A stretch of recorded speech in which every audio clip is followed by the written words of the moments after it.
Welcome to the Inspired Riding Podcast.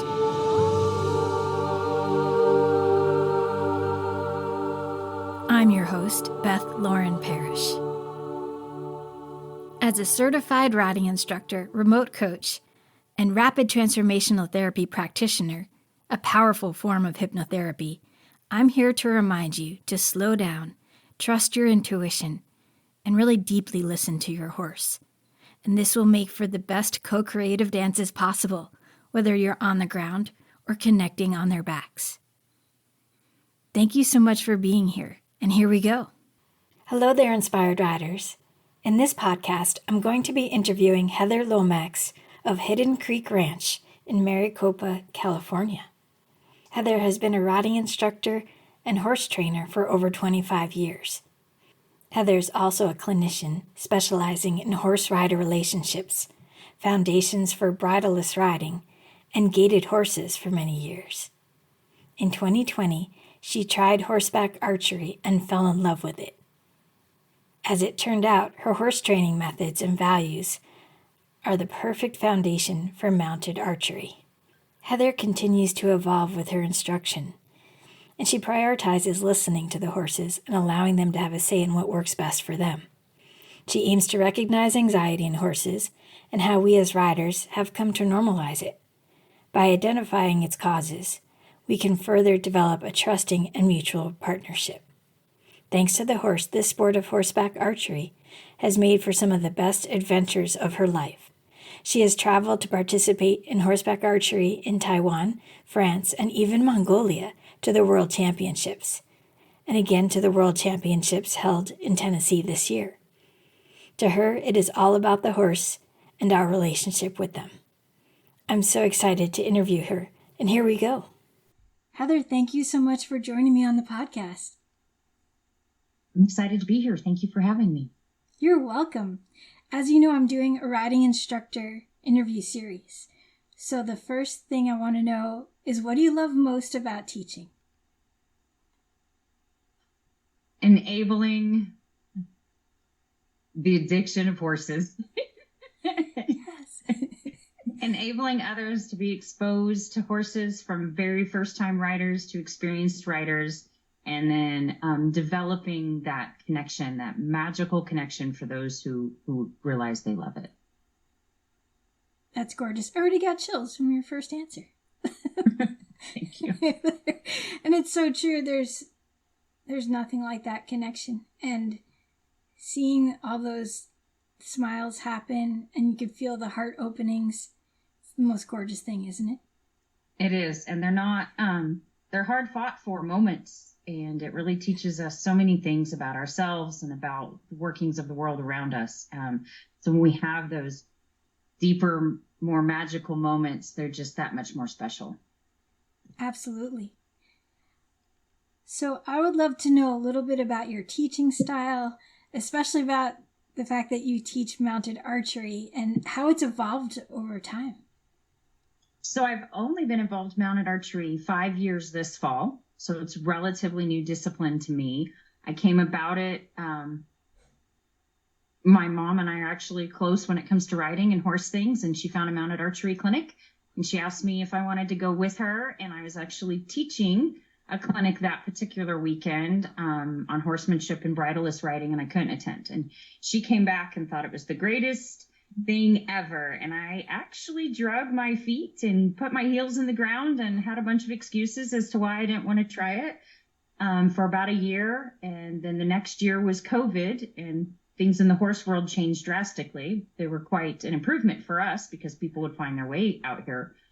But once I got involved, I watched a clinic. That clinician watched my bridleless clinic. And then 6 months later, we took each other's clinics. And it's just been, it's thrilling, it's exhilarating, but the trust and the relationship needed for this sport is also amazing. And horses tend to really like it. That's amazing. So I would guess there's a really clear protocol to get the horses used to all that. Am I right? Yes, there's variable, just like everything. Different people have different ideas, but until horseback archery, I was still on a growth of how I was evolving and thinking about horses' input, but I reserved treat-based and reward-based training for liberty work and trick work, and not so much everyday riding work. And I really started including it with mounted archery because the way we get them used to equipment, familiarize them, your timing can't be the same as a plastic bag, a flag, a scary obstacle in an arena. It's much different. So I like to do what I call positive association, where the horses are getting some food-based and scratch-based rewards every time they're seeing the equipment. That's beautiful. I love that so much. That's actually what I've been doing these past few years as well with my pony. He'll either get scratches or little low-starch, low-sugar treats, when we're on the right track. And I found that sometimes if he's really into the ride and he's starting to feel really good in his body, he won't even stop for the treat. He's like, no, we're good. You can give it to me later. Like, that's how I know we're getting somewhere. It's really exciting. Just wanted to share that with you. But I think that's so cool. That's so cool that you do that with the equipment. I think that's really clever too. So they go, oh, this is an exciting thing. It doesn't have to be scary at all, right? Right. In fact, I no longer prefer, as part of this leg of my journey in horse instruction and training, to use the word desensitization with horses at all. I use familiarization. So we're getting them familiar with things and learning how to deal with new things instead of desensitizing them, which kind of can lead to flooding and some other things that may not be as ideal in the whole scope of horse training. I love that reframe. That's really smart. And just being able to say the word familiarization, I think that's just a really beautiful thing for people to start thinking about instead of desensitizing, because you don't want your horse to turn into a robot, right? with a feeling of maybe there's a ticking bomb in there. Exactly. I don't want to flood them till they shut down and they get over it. I want them on this journey with me, and so I've kind of expanded that into all parts of training, not just the mounted archery bit. I mean, we have so much we can communicate with our horses with and expose them to help them adjust to the scary things. I love that. Now, I'm curious, are you doing the mounted archery bridleless as well? Are you combining them? Oh, yes, absolutely. Oh my gosh. So tell me more about that. So it's actually a relatively easy transition because what I find with horses learning mounted archery is you can actually, along with like the bridleless work and the anxiety work I do with horses and riders, you can bring the horses into a happier, relaxed state with this sport because the rider can't micromanage every move they make. And as experienced riders, our riders were familiar with things that can go bad. We don't even have to be that experienced. We can be afraid and try to control every movement they make, which of course transfers down the range, transfers horses' anxiety and stress. This sport, at times, we have to let go of the reins. And in prepping for that, we have to let the horses do their job and have the faith and the trust that they will do their job, and they start to relax because we're not managing them. I love that so much. And that's something I've been working on for myself and for my students. Like, just let go more. I promise you'll be okay. We have a shirt now that I created because my pony literally said, trust the pony. Like, that's our mantra. I love that, because if we can trust them and let them go, we can also listen to when they need us more, instead of trying to override the conversation and making it one way down our hands, legs, or seat. So yes, I do the bridleless with my horses in mounted archery. I feel like of all the things I've done with horses, and I share this with a lot of my students and clinic participants, I've done bridleless demos in reasonably large audiences. I've ridden in some really cool places, completely bridleless on my favorite horses, on the beach in California and the giant redwoods, some pretty picturesque stuff. But I still don't think that it takes as much trust as galloping in one direction, dropping the reins, picking up a weapon, turning around backwards and shooting a target behind me. Like that, all of that right there is the greatest moment of trust that I have experienced on horseback myself. That sounds intense and gorgeous all at once. And of course, the sport is very approachable. It's not gallop or canter or bust. We start this at a walk and stand still, and the horse and the rider's needs are met first. But that's just the moment of extreme trust and example that I just appreciate. And I like that you're future focusing for your students to think about that. So I would say I'm really curious, like what would a student do in the first session? Would they also be bridleless in the first session, or would they, how would that work? Yeah. Not. Yeah. Because just removing the bridle, if I'm just doing a bridleless clinic, an introduction to bridleless clinic, oftentimes just removing the bridle creates a certain level of stress in the rider initially. Right. Because they know there's no connection, even though I believe at the time I'm witnessing the relationship and the foundations we've led up to in that clinic or session, but they're ready. It just creates a little more stress. And you can imagine, you're a regular rider, you know where your reins go, and then I throw a weapon in your hands. Now we have all kinds of chaos too. So going bridleless at that time, it would not be very common occurrence. I figured that. I would just ask. People practicing it. Yeah. We can add it. And I've had some students that it's been their goal to do something like that, and they're very experienced riders and have finally achieved it and thought it was amazing. That's so cool. Now, do you have them in Western saddles or English? Like, where do they put the reins when they're handling the weapon? This is a very good question. Yeah. So for a safety protocol, we like to have what's called a rein keeper. So you can use something like a boomerang or something you've devised yourself that ideally would break free if the horse really got tangled, but something attached to the pommel of your saddle that lets the rein. We have to have free carriage. We do not restrain the horse's speed and or the tightness of the reins. And that's where we would attach it. In the beginning intro, really, there's no tack requirements. So Western, English, endurance, there are a few people who make mounted archery specific saddles in the world. Most common in America is an endurance style saddle. Around the world, it might be more traditional style saddles to their culture or what they ride in. In Europe, it'd be a lot of English or mounted archery style saddles. That's really cool to know. Okay, so I'm going to go off topic a little bit, but not really. So you spoke about cultures, and I saw in your bio that you went to Taiwan and Mongolia. Can you tell me a little bit about either or whichever one you'd like to talk about most? That would be fun. Oh, they were both amazing experiences. Taiwan, I went to represent the United States as an ambassador for bringing the culture together. So we did a demonstration to help incentivize the government to help build a facility to make it a sport there so that private horse owners could contract at the facility and bring the sport to the island country. So that was neat, interesting. It had some cultural, interesting things with the horses. And then Mongolia, I mean, who doesn't want to talk about Mongolia?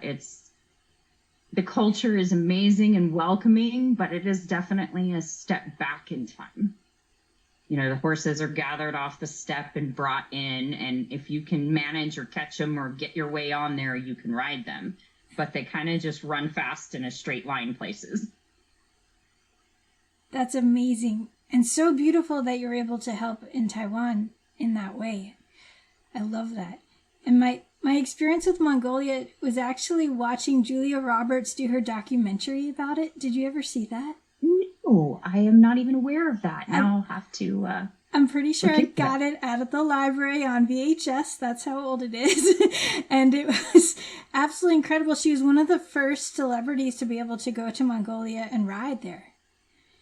Really? And so I remember as a young child taking lessons and seeing this, it just really struck me about how different it was and how incredible it was. And of course now, everyone gets to see everything on the internet. So you get to witness, the Derby and all that. And I just think it's incredible that you got to go as well.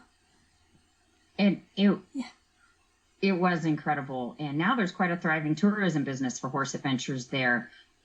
One of the things shortly before I went 2 years ago, someone tagged me in a video of gaited horses in Mongolia. And it was a little like Nat Geo documentary clip and talking about the desired, because I have a strong background in gaited breed horses. And so I watched the little clip and yep, sure enough, there was a gaited pony shuffling along. And I was like, oh, I hope I get to see a gaited horse. I hope I get to ride one when I'm there. In my observation, I would say 70% of the horses I saw carried the gaited gene and could shuffle. That's amazing. It was completely amazing to me, especially considering recent research on the gaited gene in the last decade and a half and some of the analysis of that, to have, these feral herds carrying the gaited gene while they live out in the wild and, it being so readily available was just really neat. I rode several. I saw many. It was, and the color array, the genetic color array was also, if they were friendlier horses, at times they're just kind of like livestock. I had a friend whose horses I rode who were very gentle and very used to people, but others, you don't walk up to these horses behind them. You don't sometimes walk up in front of them. Man, I really wanted some hair and mane and tail to pull for genetic color testing because it was so interesting and diverse. That's amazing. And yeah, I would not have expected that many gaited horses there. That's really cool. I didn't. I just hoped to see one or two, and many, many, many shuffled along. And then they'd bust up to a trot or bust into a gallop. But there's such a sturdy little breed, just really stout, smart survivors. Gorgeous. And that gives me more ideas for my next book. I have a fiction book and Mongolia is part of it. And so it just got me even more excited when I saw that you went there. So thank you for sharing all that. I love this. No problem. So do you have any teaching tips that you'd like to share? So I did take some notes while I was thinking about it. So let me grab over there. So I do. Based on a lot of feedback from my writers, the things that they appreciate about me or what keeps them coming back, and it's the ability to meet writers where they are, where they start or where they are that day, just like we need to meet our horses. No expectations, just being there to help support what they need. And sometimes we have to teach something that ideally is slightly incorrect, riding position, riding postures, to develop the confidence of our riders before we can move into a more appropriate posture or riding position. And to teach partnership and communication. And this probably will answer one of your other questions, but it's part of my evolution about reframing, describing the relationship between horse and rider, and encourage riders to advocate for themselves. Speak up when you need help. I try to meet everyone where they're at, but I miss things. I'm human. I get excited on everyone's behalf, and I can miss things that are overwhelming. So advocate for yourself. Speak up when you have a question. Speak up when you have a problem. You're having a problem learning, or you're stuck on something, overwhelmed, underwhelmed. And then advocate for the horse, even if you're a beginner and you don't know, or if you're a seasoned rider and something feels off, speak up. Because we can share. We don't have to be confrontational. We can share ripples of kindness that maybe will take off in places. Share ripples of kindness. I love that so much. Heather, you're speaking my language. This is what I really want all instructors and all students to feel comfortable with, to be able to speak, to be able to share what's on their heart. I particularly like to remind clients to say, if you're getting an intuitive hit, a gut feeling, a knowing, do you need to dial things back? You please let me know, because I won't be able to sense that unless you speak out loud. So I'm so glad you're saying this, and this is part of your protocol. It's gorgeous. I love the way you describe that. An intuitive hit. Speak up. Tell me what's going on. For you or the horse. I think that's great. Thank you. Yeah, and that's where inspired riding comes from, because you get the inspiration of what to do that day, and then you confirm it feels good for yourself and for your horse. And then if you get all green lights, you proceed. If there's any yellow or red, you take a step back and you get curious.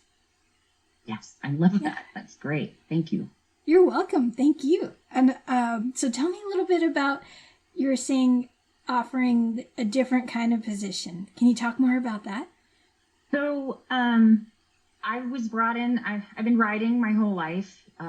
When I got into college, I focused on animal science and an equine major, but then I started working for trainers at the same time.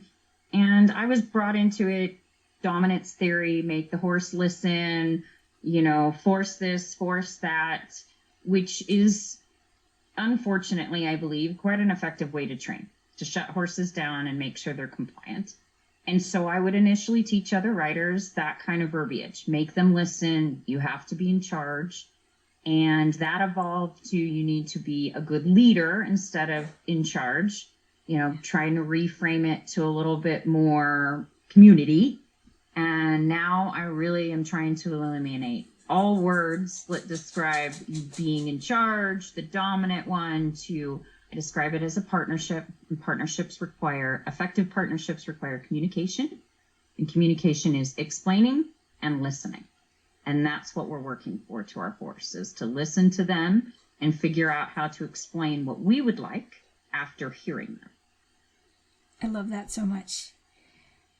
Yeah, I like to think of it as you're creating a dance. So you have a dance partner, and it's co-creative dances, whether you're on their back or on the ground. And you get to play around with that kind of imagery and feelings, because a good dance partner will know how to lead and know how to soften when they need to, right?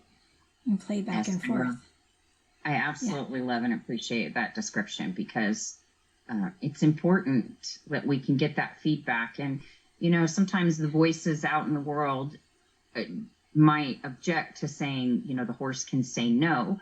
Well, a domestic horse still needs to do the jobs that we ask them to do for their safety and their care. They're going to have to learn to be restrained, and they're going to have to learn to be confined, and they're going to have to learn to be managed in ways that go against their instinct. But when we're asking them for their feedback and they say no, it doesn't mean that we avoid that task forever. It just means we have to find where we failed or where we didn't communicate the specific steps that they could say yes to achieve this task.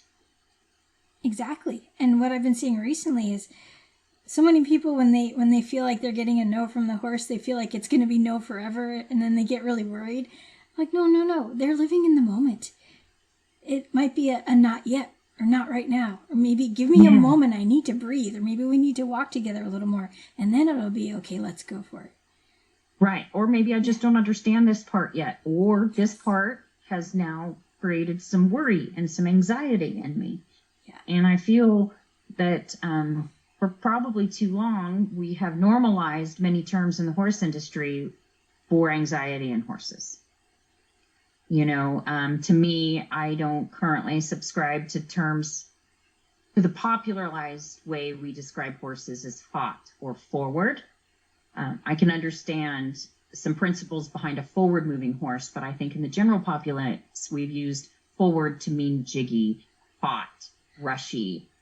And those aren't horses. They don't stand in their paddock in their pasture doing those things. So they're not naturally that way. They're that way when we're interacting with them, and nobody likes to be fueled on anxiety. It doesn't feel good. No. Yeah. So my whole life has been about reducing that anxiety, but now I focus on it as a topic as well, and getting away from normalizing horses being stressed over bits, over tack. And I'm not anti-bit. I am bitless. I am what makes everybody happy and works well. But the equipment we use and the way we approach horses can create anxiety in our daily interactions. Absolutely. Or our lack of acknowledging what they're going through, whether they're spooking or scared or just generally stressed, and we try to force them to pay more attention to us. They don't feel seen or heard, and they're going to continue spooking more because they don't feel good. So true. So what is, let's say, the main thing you tell someone if they're dealing with a horse that's feeling anxious? What's one of the first things you tell them? Well, like most things, it depends. Right. And sometimes people don't recognize it, and other times people do. but we're going to work to find where that anxiety starts. On the ground, when you get on, when you pick up the reins, and figure out what the trigger is, and then start to back away from that, avoid it for a while, or change up the equipment until we can get a nice relaxed horse, and then we can start to bring it back. So find the root cause. That's what I do in my hypnotherapy sessions. That's awesome. Yes, the root cause. For example, a short example, I think many riders here in the U.S. neck rein incorrectly, causing a level of anxiety on a horse when the rein hits their neck.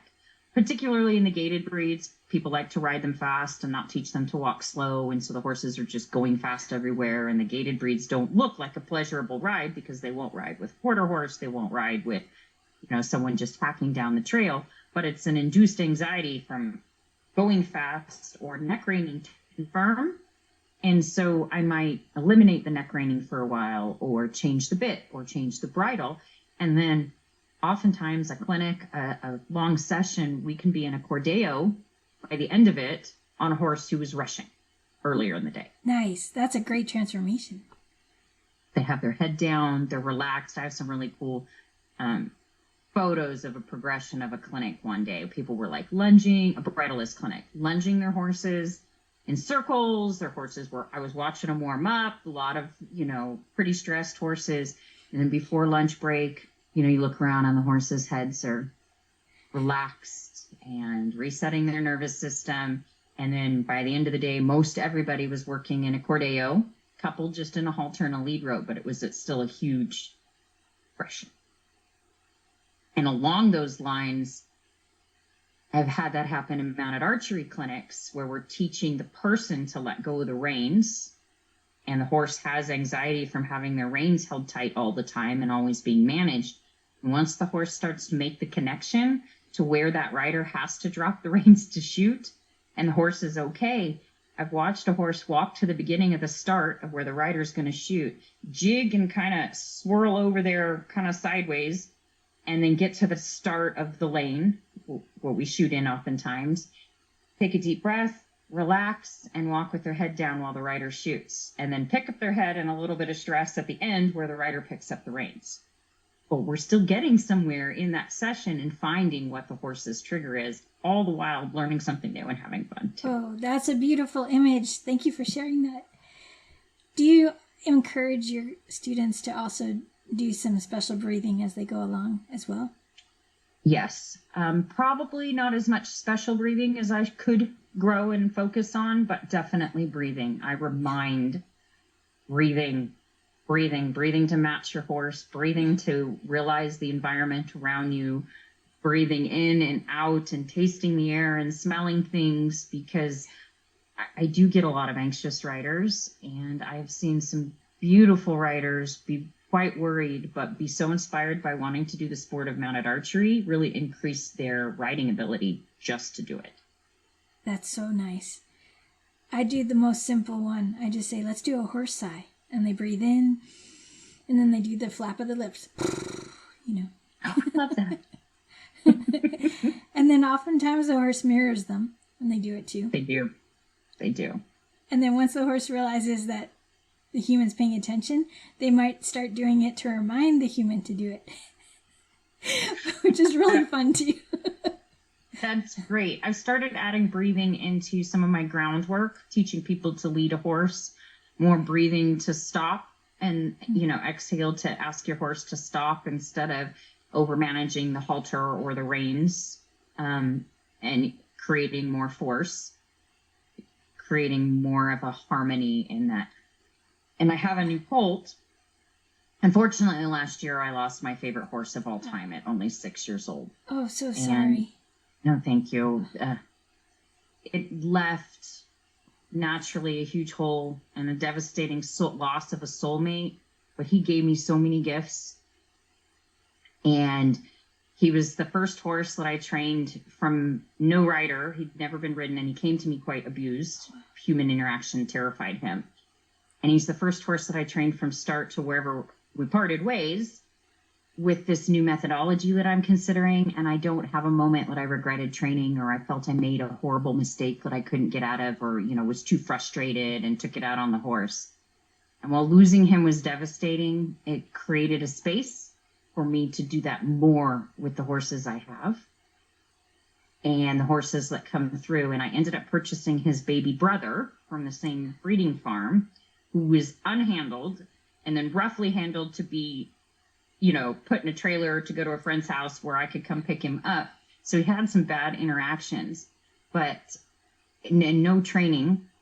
Once he got gentle and friendly, and he doesn't have any past experience with people where they're, pulling him and making him mind his manners and enforcing that kind of ground manner stuff. So just talking to him, asking him verbally what I want, taking a breath. He takes a moment and then he does it.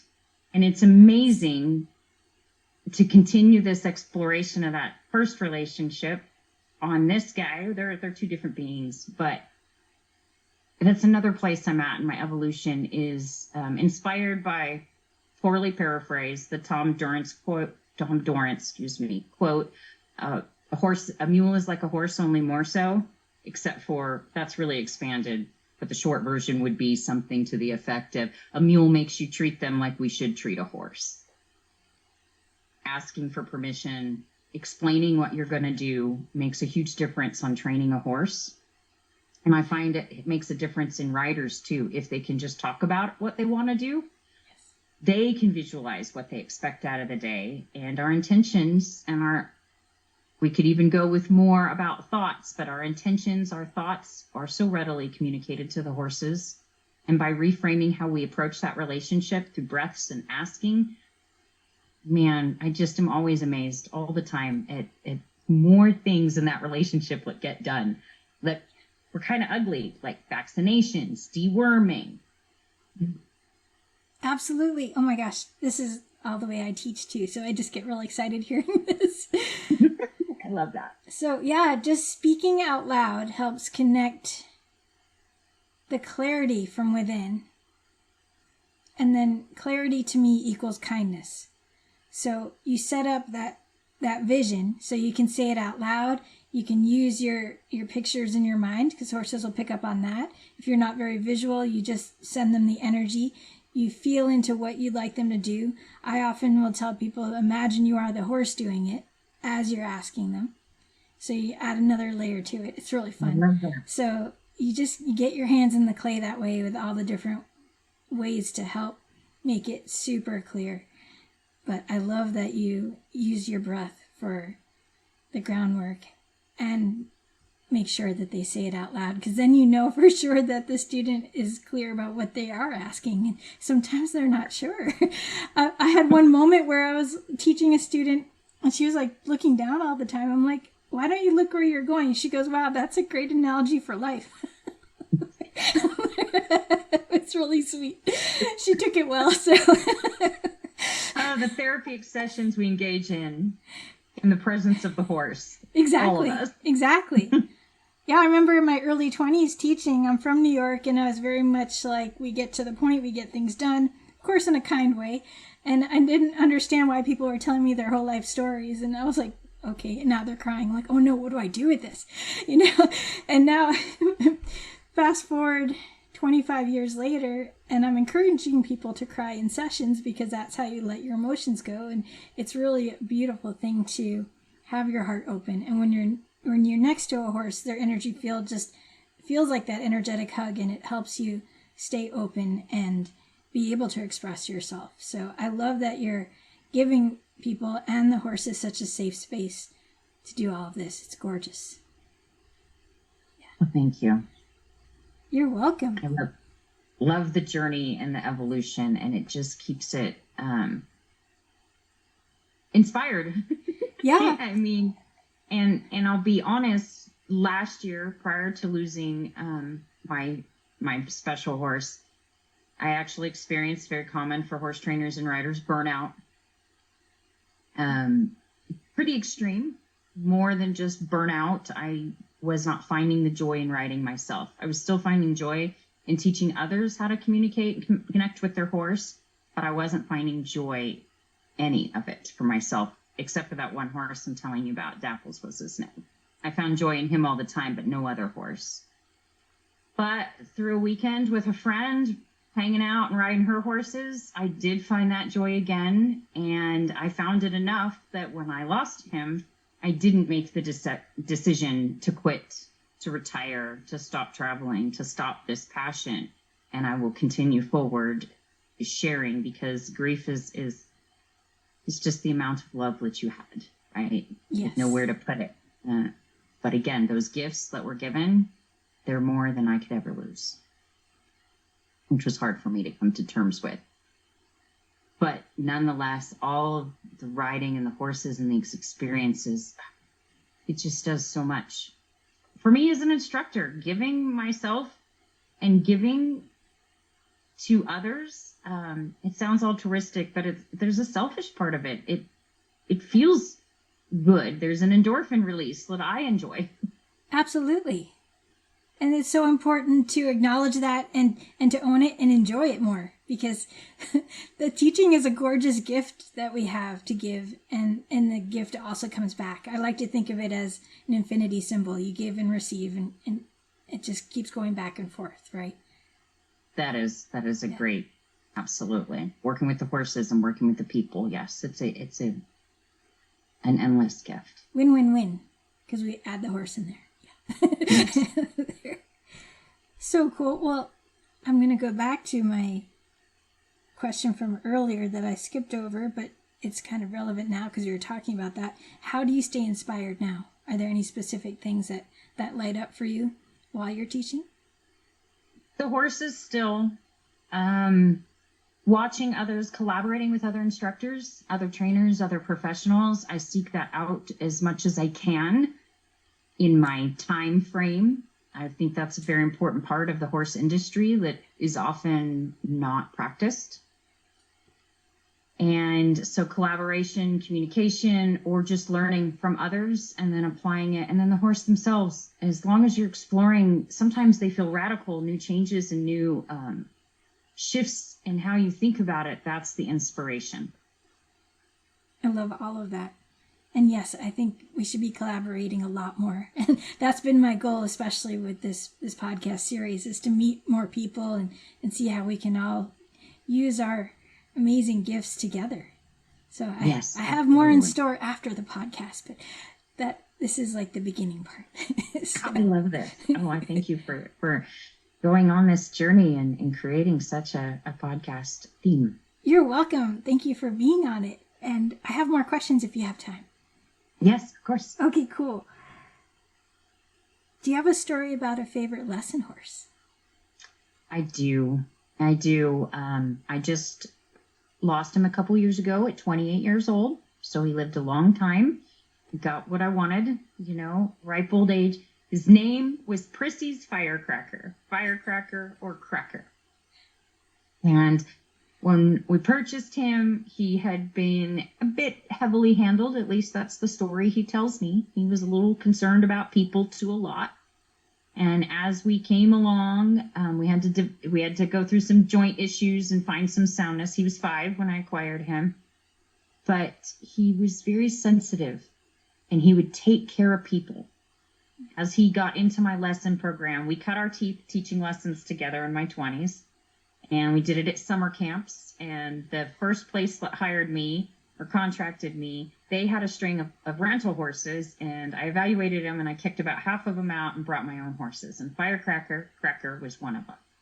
And we learned a lot together.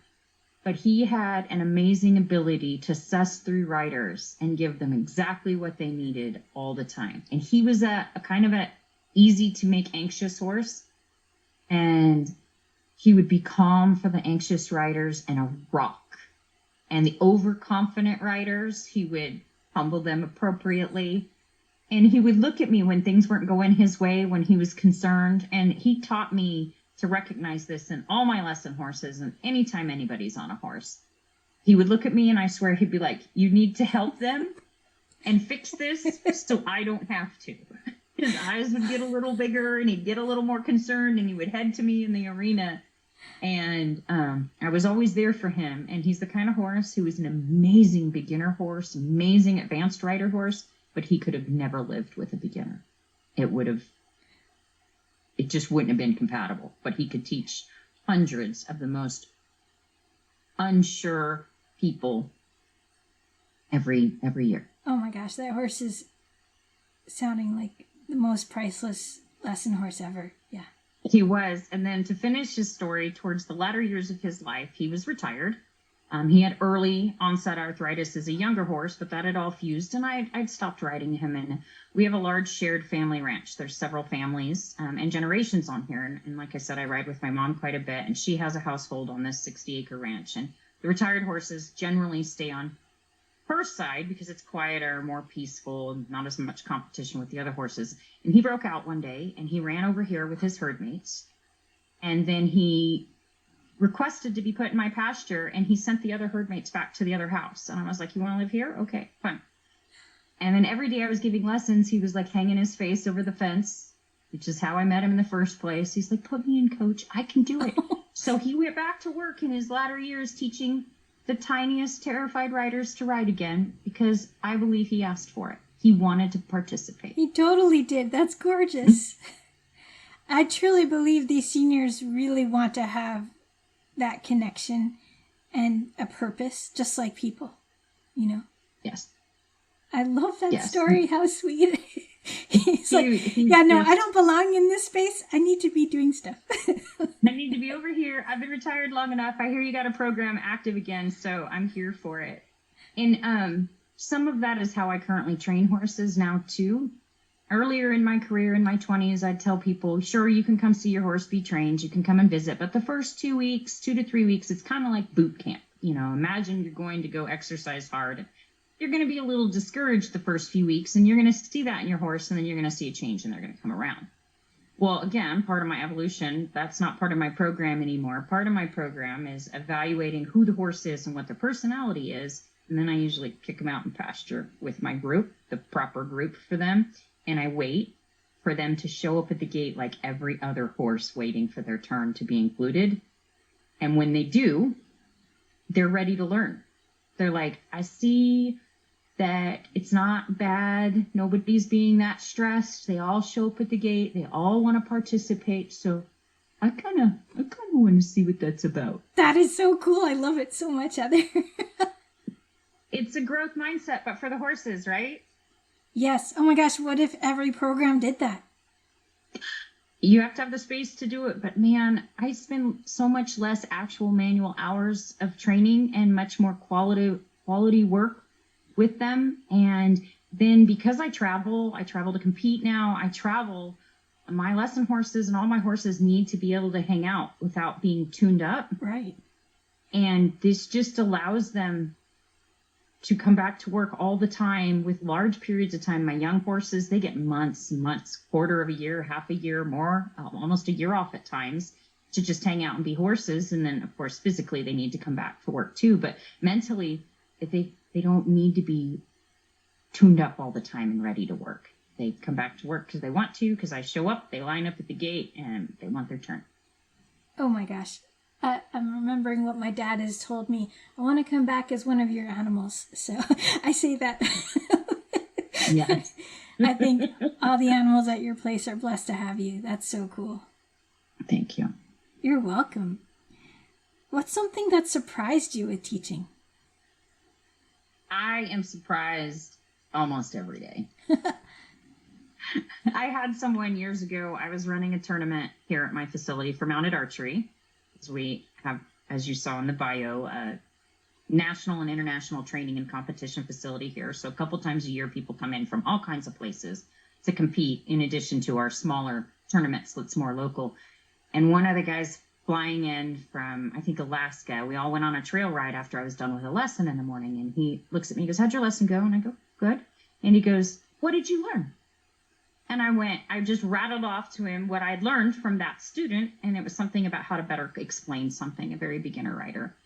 And he looks at me and he goes, wow, usually I give instructors that question, and very few don't hesitate and look at me like, why are you asking me what I learned? I was the teacher. So all the time, I don't have one thing that surprised me more than the other. I just want to remember what each person teaches me in that day about themselves, or about how I can be a better teacher, or how I can identify something sooner to create less of a stress point. That is such a beautiful perspective. Thank you for sharing that. Thank you. Yeah. And that's something I love to think about. I always say, how can I learn from this experience? How can I do better? How can I get more curious, challenge myself, and create better opportunities? So this is so fun. And I love that you surprised the person who asked you that. That's awesome.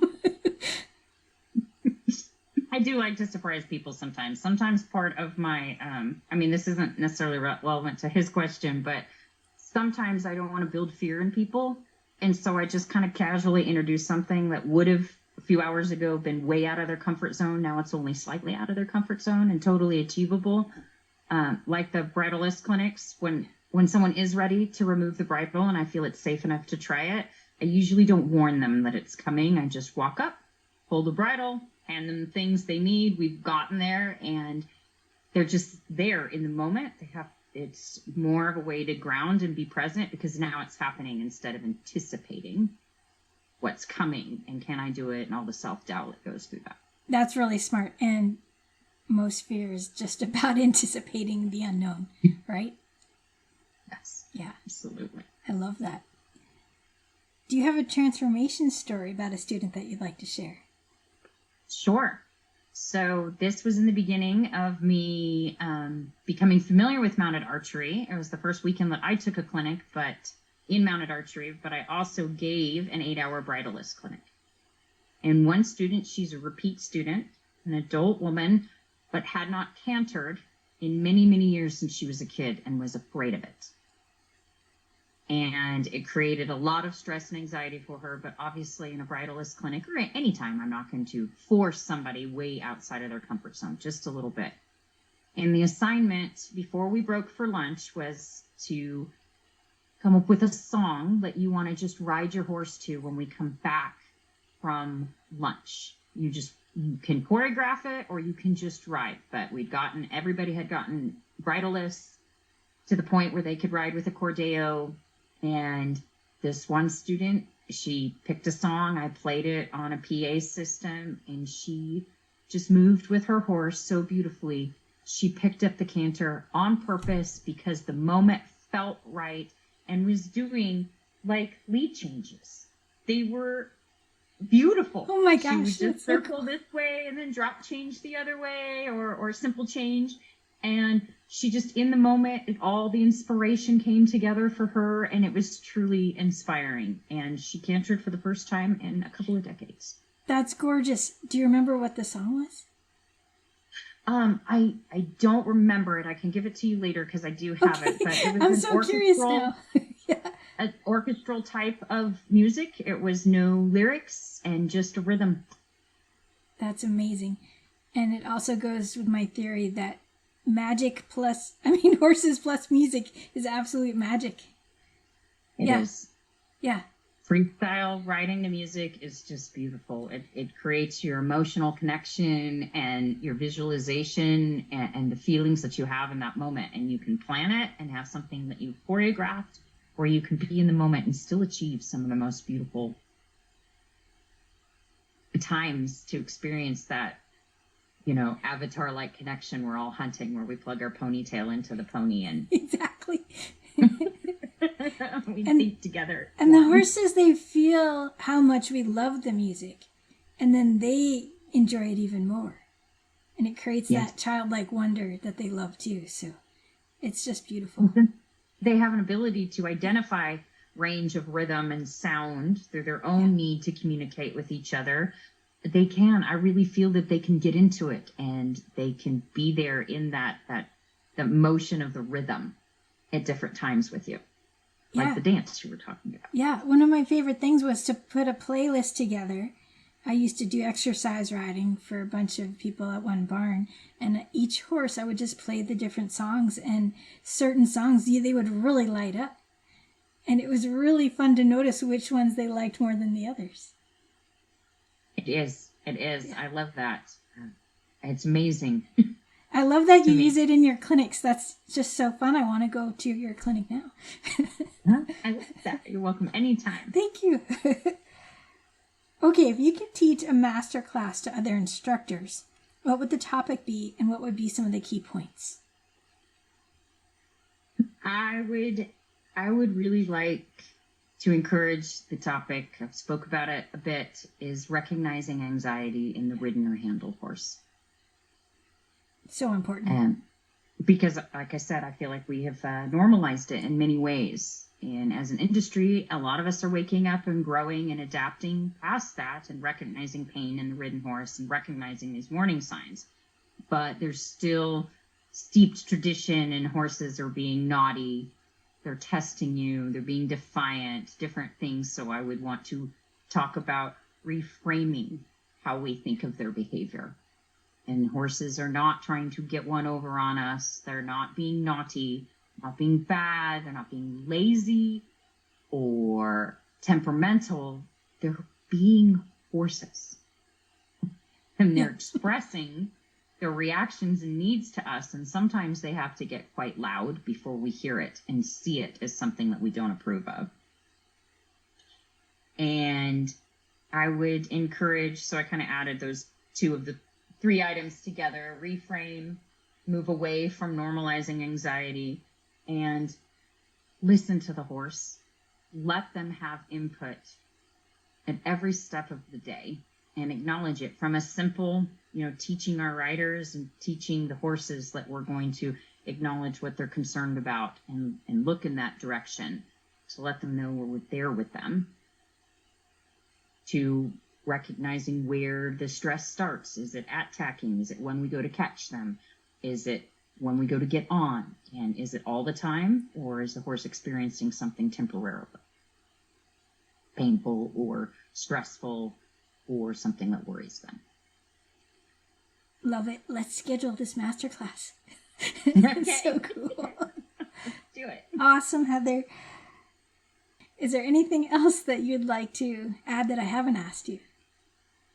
Oh, I'm not sure, but I would like to share a little bit more about the mounted archery journey and the toast to the horse. Yes. Horses of the world that brings so many of us together. Mounted archery community is a horse discipline that is unlike any other discipline that I've ever participated in. It's open, it's welcoming, and there's not nearly as much of the judgment that there are in professional capacities or competitive capacities with horses, because everyone comes from every background to this sport. The enthusiasts who love their horse in their backyard, to the highly trained professional that knows a lot of discipline specifics. All breeds, mules, horses, every kind of breed does this sport, and it really brings us together in a very collaborative and supportive way. In the U.S., very specifically, and in places around the world. We're all brothers and sisters now because we've done this thing together. It really connects us and bonds us. The horse does, but this is a particular discipline, being so unique with such a trust factor of the horse. I think it's a whole nother level of inspiration and connection. I love that so much. That brought up another question for me. Are there specific bows for mounted archery? Yes, there are. Some would argue with this if I say this out loud, but generically we can call them horse bows. Some people don't love that because it's not a historical context, because they come from different places. But simply put, they're horse bows. They're very simple recurve bow. We cannot have shelves on them, so it's a very plain bow in your hand with no cutout to set the arrow in. You set the arrow on your hand. And we're not allowed sights or gimmicks or stabilizers or different things that you might see in, say, Olympic recurve, or if you went down to your traditional archery range. And we practice what's called instinctive archery. So we're looking at the target and our body's figuring out how to aim through a series of steps. And then, because our brains are amazing and can calculate distance and speed and time for us without having to know all that math stuff that many people don't enjoy, we can learn to calculate how fast we're going and when to loose the arrow to have a better chance of hitting the target. all while riding your amazing partner who is going to, their job is to carry you and maintain speed and direction until you ask for a difference of either of those. That's so cool. How long does it take people to actually learn how to use it before they even sit on the horse? So I offer 2 programs here. Because of my proximity in Southern California to Los Angeles and to some other resort towns, Santa Barbara, I have an experience package where people can come out here, just want to try it, get some pictures, say they did horse archery, and go home. And so that is 2 hours. I teach them to use the horse bow equipment, and then they ride my seasoned horses. Even if they've never ridden before, then I'll just have someone lead them for safety. Oh, nice. And in 2 hours, unless the group gets large, it takes me more with a larger group. 2 hours, they can have the experience of loosing an arrow off the back of a horse. That's awesome. I love it. And clinics with your own horse, of course, it would be specific to each horse. But last weekend, I did a 2-day clinic in Central California. And by Sunday, we had 4 riders cantering and shooting off their horses who hadn't done mounted archery. Amazing. Oh, my gosh. So cool. Now, how far do you go for clinics? All across the country. I'll fly, or I'll drive. If it's local enough in California, I'll offer like my lesson horses to clinic participants, some people who don't have a horse. That's another thing about this sport. It's steeped in a tradition of sharing horses. So when you go international or you go long distances, you actually borrow a horse from a friend or rent a horse if they're available for the competition. So we don't fly with our horses. We travel as far as we'd like to, and we use somebody else's horse. So someone could engage in this sport. In fact, one of our top 5 riders in the U.S. doesn't own a horse, but he's super skilled, and he rides other horses, and he's going to the World Championships. There's 6 of us going to the World Championships in Tennessee this fall. How cool is that? And when in the fall? It is September 19th, 20th, and 21st in Lewisburg, Tennessee.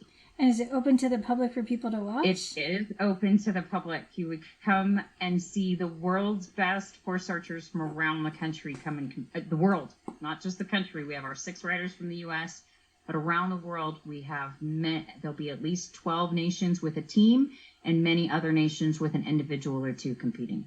Well, if I can make it, I would love to drive up there because I'm just in Georgia. So. Oh, yes. You're not that far at all. Absolutely. Yeah. Yes, it's open to the public. We have in the sport, we have 2 kinds of disciplines. This is actually the World Championship of Horseback Archery Eventing, which takes 3 courses in the same tournament. 2 of the courses are done on what we call a straight track. So one is 110 meters for this event, and the other will be up to 150 meters. One course is designed that you can do better if you go slower on your horse and shoot more arrows accurately. And the other course is designed, the faster you go and you're accurate, you do better. But you have to ride the same horse. You can't switch horses, a fast to a slow one. It has to be the same. And then the third course is our hunt, which is a cross-country course of running around in a field or the forest, shooting at 3D targets, navigating jumps and turns and other difficult tasks of either archery technical difficulties or riding equitation elements where we have to exercise that the horse has the ability to slow down or stop or turn or pick up leads or do something more accurate for the horses. And are you jumping as well? Is that what you just said? Yeah, there are jumps. How big are the jumps that you're doing? So the rules currently are typically it's 50 centimeters or less, but when you get to the elite, the 4-star level, which this is a world champion, so it's 4-star, it can be up to 70 centimeters. Oh, wow. Super high, but it's something to go over. That's a lot. Just thinking about all the and things. I have a jumping background, so this is a confidence area for me that I am working with. Right on. Yeah, that's what I grew up doing was jumping. And now I do mostly dressage, so I think that's really fun though, that they incorporate all of it. What an amazing sport, Heather. I'm really glad you discovered it and you're able to share that with us today. Thank you. I am really glad to, and I love sharing with everyone. It's very approachable.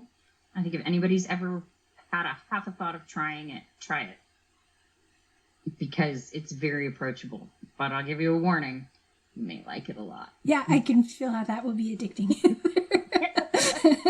Just like anything with horses, but Yeah. it's brilliant. So, Heather, if I were to give you a billboard where the horse community, specifically horse riding instructors, could see, what would your phrase say? I'm not sure what the phrase would be, but I could think of one word and probably some appropriate images to go with it, and that would be collaboration. Oh, chills again. I love it. So cool, Heather. Thank you so much for your time. I really, really love chatting with you and getting to know you and hearing these stories. Me too. Thank you. That was very delightful, and I'm excited about your whole concept and your podcast. I've been listening. Oh, cool. Thank you so much. Well, everyone listening, please do check out the show notes, and you can learn more about Heather on her website. And thank you so much again, Heather, for joining me. Thank you. I really appreciate it. This was great. You're welcome. All right, everyone, remember to lead with kindness for yourself and for your horse. And may the horse be with you always.